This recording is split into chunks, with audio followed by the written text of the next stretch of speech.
It's a new month, and that means there's a lot to discover across the valley. Hi, I'm Nicole Gutierrez, and I'm bringing you a showcase of the best things to do this August, what new entertainment businesses to check out, and taking you to meet people from our community that are making an impact. Dip into some fun and stay out of the heat at this new art studio in Phoenix called Spin Art Nation. Here's a look inside the business. Spin Art Phoenix is a creative art studio where zero skill or experience is required. We have a few different ways to help people create their own masterpiece. So the Bicycle Spin Art Station, it's a custom bike. It's a two-person job. So somebody's pedaling, the other person's adding paint while the table's spinning. We have our standard spin art table, which is essentially a bicycle in a custom table, but you have a hand crank instead of the actual pedals. And then we have the Splatter Studio, which is a really fun room.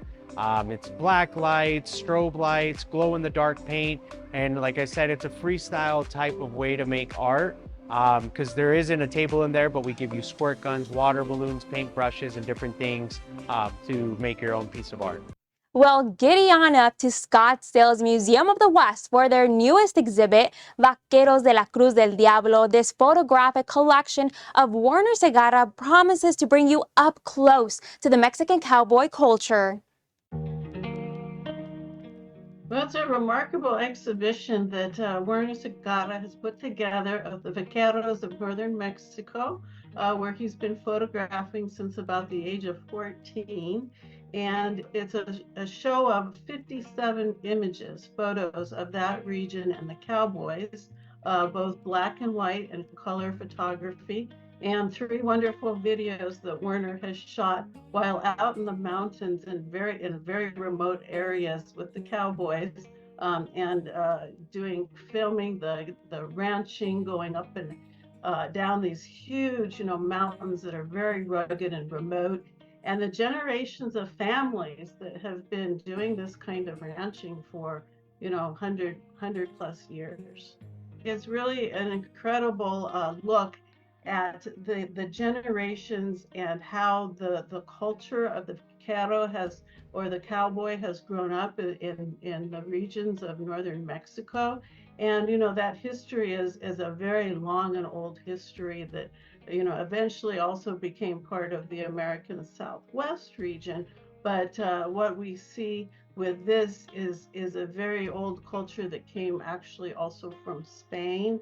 And many people don't have any idea that this way of life exists today. Flutter on over to the Butterfly Wonderland's new stingray and shark feeding presentations. Here's what to know about the new family-friendly attraction. It is an opportunity to learn about our horn shark, her name is Agatha, and our stingrays, we have 4 of them. Opportunity to learn about these venomous fish and shark, and be able to watch our staff feed them and to learn about them while they're there. It's a cool place to hang out. It's kind of got a little bit darker environment for the fish, and it's a great place to just hang out. We've had people hang out there for 45 minutes just watching the stingrays as they swim. They'll bury themselves in the sand, and it's fun to see the stingrays. They have very small eyes, and then their breathing area is opening and closing. The shark is fun to watch as it swims. We also have one of our favorite stingrays. Her name is Princess Daisy, and she loves to wave at the guests. And so she is our ambassador in our observation pool. She loves to wave at everybody and say hi. It is free. It's part of your admission, and it's always on Saturdays at 1 o'clock. It's ongoing at Butterfly Wonderland. We have other things that are ongoing as well. We have bug talks at 3 o'clock on Saturday. So you can really plan your whole visit around some of these educational talks. The Phoenix Herpetological Society has 2 residents who are quite the social media sensation. Our Nick Soletti takes us to meet these 2 famous capybaras. Things are getting wild here at the Phoenix Herpetological Society, and it's easy to see why. This is a capybara originally from the Amazon. Believe it or not, they're actually legal as pets here in Arizona. So this one was actually surrendered as a baby, came from Tucson, has a brother here as well. The two newest mammals here, and they've also become two of the most popular residents, and it's easy to see why. They are quickly becoming Arizona's hottest breakout social media stars. You get to see Spud and Tater Tot. Meet Spud and his brother Tater Tot, two capybaras who now call the Phoenix Herpetological Sanctuary home. They love lounging, lazy days in the sun, and going for a dip in their very own pool. But that's not all they do. You decide to have your wedding with capybaras. Yes, Tater Tot and Spud recently took part in their first wedding. But come on, when you stare into those sparkly eyes, it's hard not to fall in love. He wants the whole bag. And as I found out, they're even more irresistible in person. I have to say, this is probably the most exciting lunch date I've had in a while. Good. Caitlin Garcia is the Education and Outreach Director for the Phoenix Herpetological Society and has helped care for these cappies since they arrived a year ago. They came from someone in Tucson, so these are legal pets in Arizona, so they just needed a new home. Does that happen a lot where people have a pet and then turn them over to you guys? Yes, so about every day. In fact, Tater Tot and Spud are neighbors with about 1,500 other animals who live here at PHS, representing roughly 220 different species, including 200 venomous snakes. And did you know this? The Phoenix Herpetological Society has the largest anti-venom bank on the West Coast. And Caitlin says these furry ambassadors have done wonders to get more people through their doors. Why do you think it's important for kids, families to come out here to the Phoenix Herpetological Society? Yeah, so obviously a lot of people love mammals. Reptiles are a little bit harder to get people to appreciate and love as much as our furry friends. So the capybara are definitely a really cool way that people can come out here, be entertained by them, you know, get to spend some quality time with them, but then learn about the important stuff that we do with our reptiles here at PHS. So we've posted all the information you need about tours and pricing on the main page of ABC15.com. They also do shortened hours in the summer as well, so we'll post that schedule for you. And they do virtual tours as well in case you can't come here in person. But let me tell you, seeing this cute face up close like this, totally worth it. Reporting here from the Phoenix Herpetological Society, Nick Soletti, ABC15 Arizona. That was fun, right? You had a good time? Heads up, West Valley Chicken and Pickle is officially set to open its first Arizona location at Westgate in Glendale. From its pickleball courts to its food, here's what Valley Picklers should expect. We're so excited. Finally, August 8th, we will be open to the public. So put us on your calendars, start getting ready for your chicken and pickle experience. You know, you can reserve a court, you can come in and just tour the place and check it out. I promise it's something unlike anything here in the Valley that people are going to be able to come and enjoy. So we have 11 total pickleball courts. We have 5 that are inside under the air condition with fans and are going to be available all the time. We also have 5 outside that are covered from the sun with fans and misters.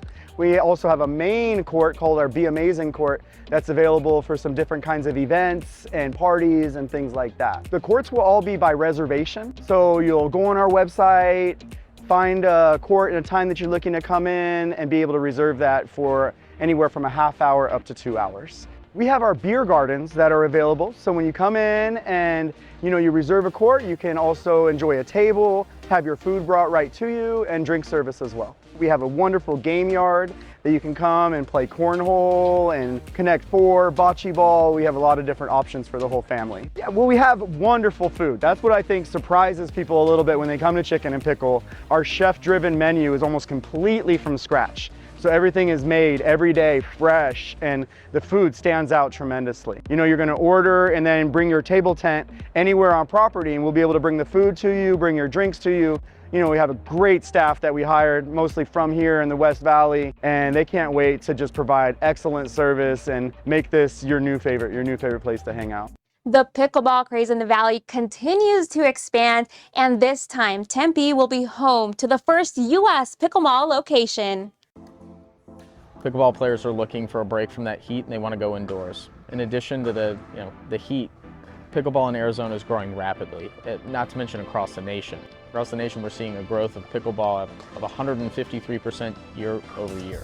Arizona was a great market for us just to start with, and the space, as you can see, is perfect for this use.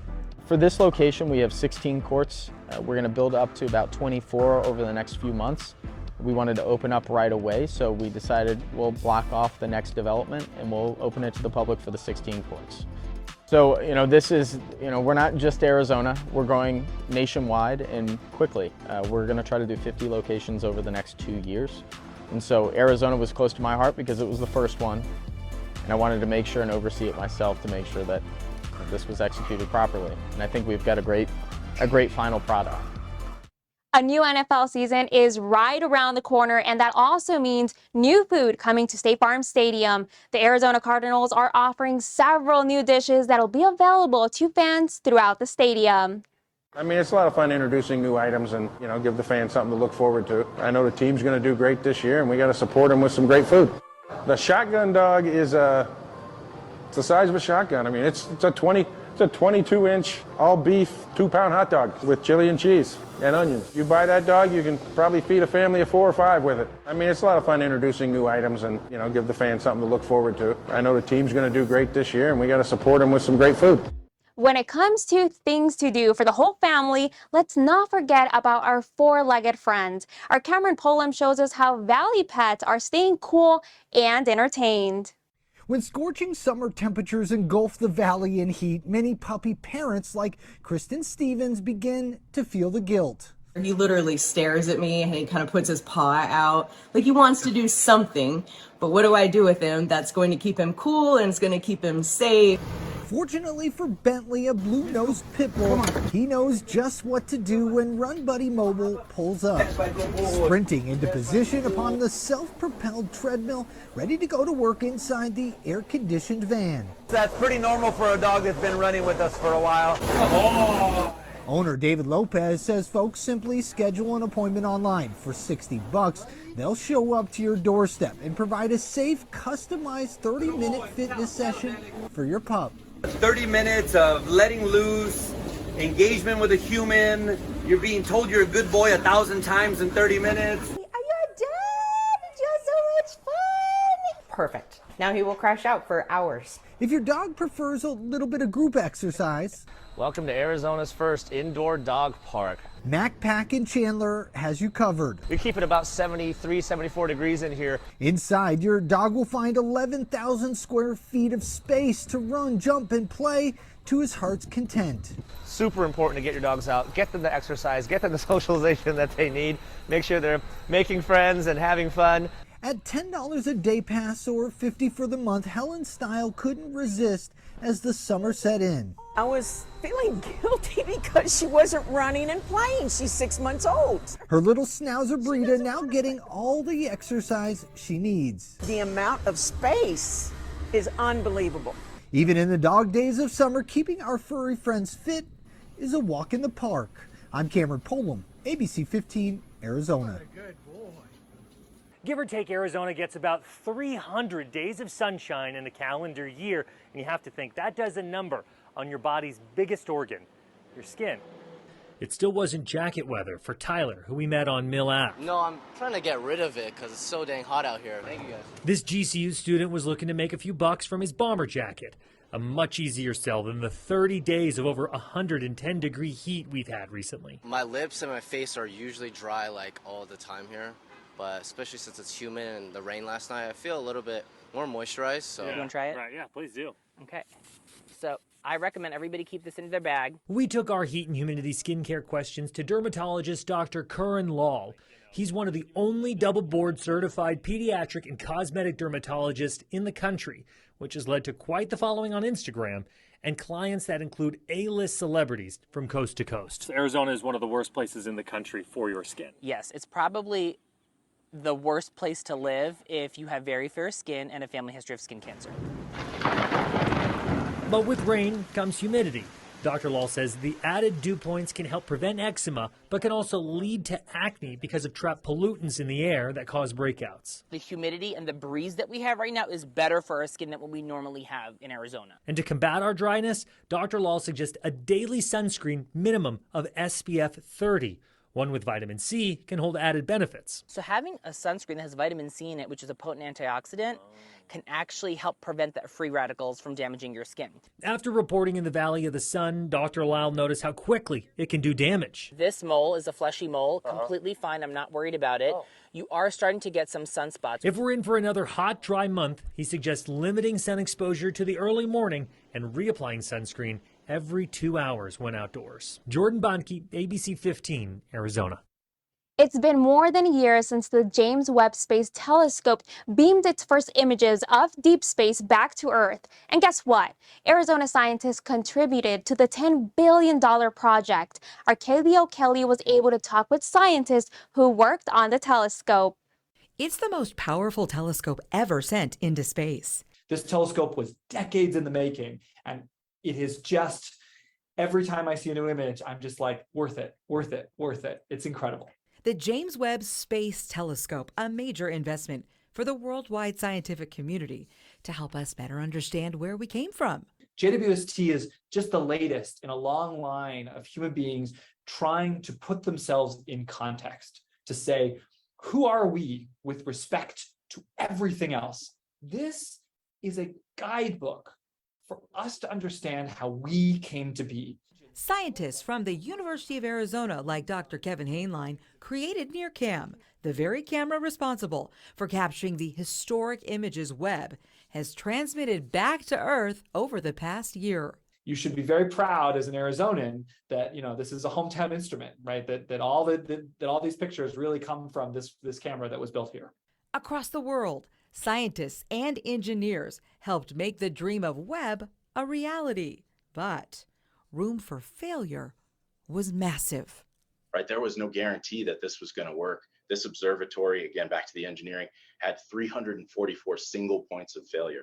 So that means if any one of those actuators, mechanisms, motors, if they didn't work flawlessly the first time in space, we wouldn't be seeing these images. We wouldn't be talking today. Just 1 year into space and many historic images later, we're still just discovering what this telescope is capable of and uncovering the questions that we didn't even know to ask. The James Webb Space Telescope giving us a deeper understanding of our universe and what lies far beyond our solar system. And this celestial birthday of sorts is just the beginning. Oh yeah, we've got hopefully 20 plus years of JWST wowing us. And this year, if this year is any indication, you buckle up. The telescope has already changed astronomy, and I think that we're going to have many, many more years of astronomers looking at images like this and just being wowed and then going, well, all right, what do we got to learn? What is in this? What's next? Kaylee O'Kelly, ABC15, Arizona. Other than new things to check out in the Valley this month, get to know some of the people in our community that are creating an impact. A passion for climate change drove Charlotte McCurdy to look for tangible ideas that would be vivid and real for people to understand. It was really important for me to craft an artifact that lived in this future where we've decarbonized everything. With a focus on plastics. Right now, the majority of our plastics are made from petrochemicals. Like petroleum, natural gas, and coal, our planet's fossil fuels. So what if instead of making them out of ancient life, we could make them out of things living right now? And into the world of fashion, knowing that sustainability was a real challenge for the industry, McCurdy, an assistant professor of industrial design at ASU, looked to create a carbon-negative material, which led her to work with algae. Algae is one of the most efficient organisms at converting solar energy into useful molecules. After years of research, failed experiments, and prototyping, McCurdy finally had a pattern that worked. And it was important to me to not just end with a swatch, to take it all the way to a finished product that people could imagine like being part of their lives. The final product is a raincoat made of algae. But why a raincoat? I wanted to highlight the ways in which climate change is already here in terms of extreme weather, that it's already impacting lives. The coats are craft-based and handmade and take about a month to create, so mass production of them for consumers isn't quite there yet, but the algae raincoat caught the attention of fashion designers. Then that resulted in us collaborating on a dress that's covered in seaweed sequins. Taking sustainability to the next level, exploring alternative ways to use new and old while fighting climate change one step at a time. Biomass represents a way we can start to sequester carbon through regenerative practices and actually be actively fighting climate change, not just doing less bad. Ashley DiMartino, ABC15 Arizona. Behind the doors of the Walton Center for Planetary Health at ASU stands a body that is testing how we deal with the sizzling summer heat. But this isn't any regular body.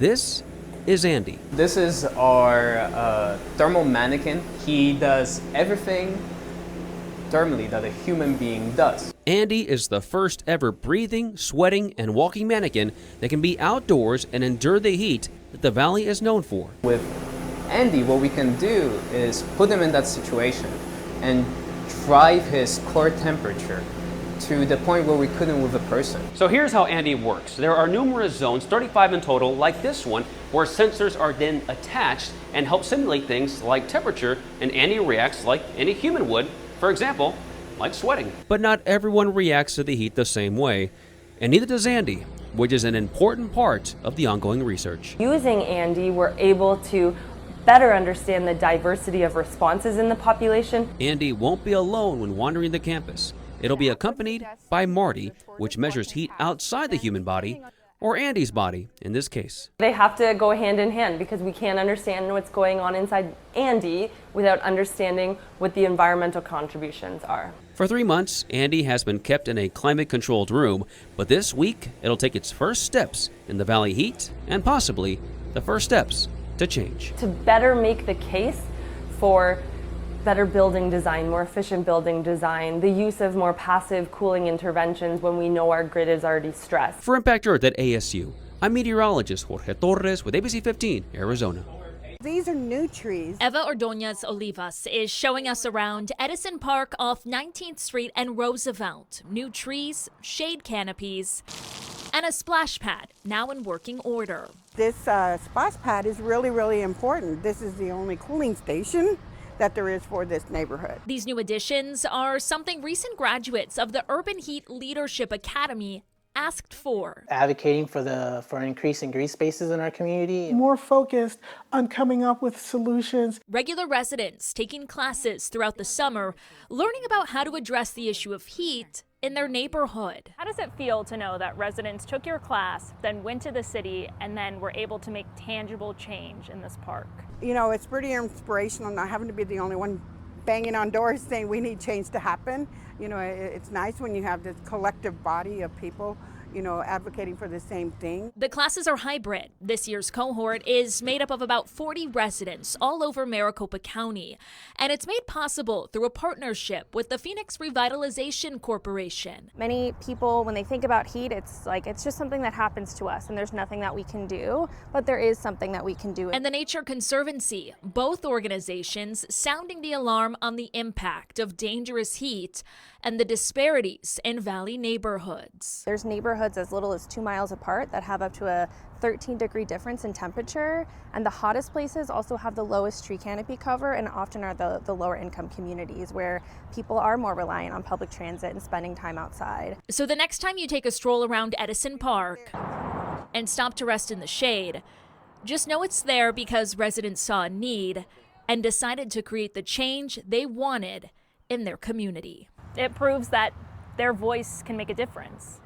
Yes, so I think that one of the startling things that came out of it to our participants is that they can make a difference. From Valley hidden gems to new business developments and more Valley events, visit abc15.com/things to do.